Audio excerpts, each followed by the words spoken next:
Gloire à l'Éternel des armées, alléluia, nous bénissons le Seigneur pour le souffle de vie qu'il ne cesse de nous accorder en ce jour de jeudi 12 mars 2026. Le Seigneur a mis en mon cœur le désir de partager avec toi, mon frère, ma sœur, ce passage de Jean chapitre 3, le verset 8 que je lis au nom de Jésus-Christ.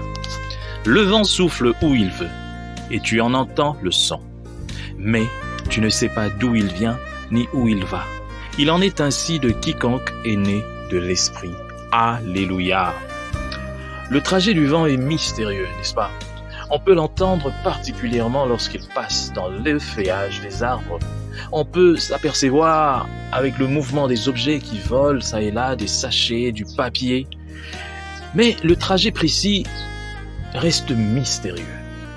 S'adressant à un chef de Juifs appelé Nicodème, le Seigneur Jésus-Christ se sert de la nature pour illustrer une vérité fondamentale en comparant le vent à l'Esprit de Dieu. Comme le vent souffle, l'Esprit agit sur la terre d'une manière qui nous semble souvent mystérieuse.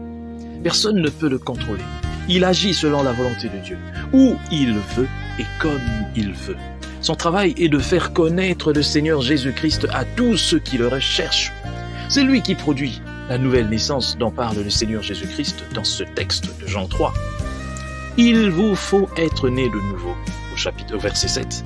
Pour cela, il travaille dans le cœur et la conscience des humains. Mais comme le vent, l'action intérieure du Saint-Esprit dans le cœur est invisible. Personne ne peut le sonder. Mais nous pouvons en voir les conséquences dans une vie transformée, n'est-ce pas?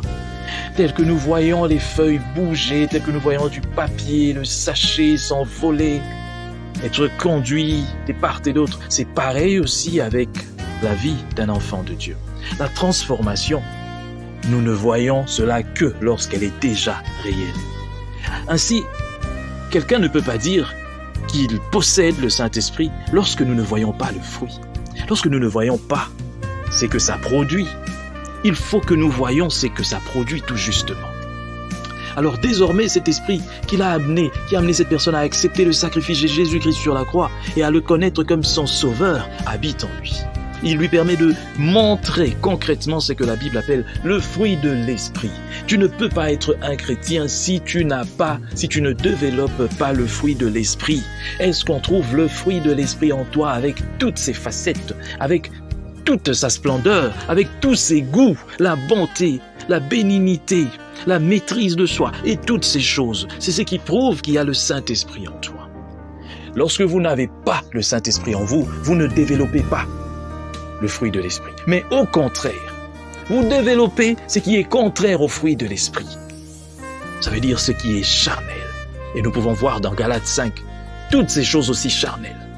Mais je bénis le Seigneur pour son esprit qui continue son œuvre. Et je prie pour que, si vous n'avez pas encore reçu le Seigneur, que vous puissiez le rencontrer aujourd'hui, afin de porter ce fruit de l'esprit.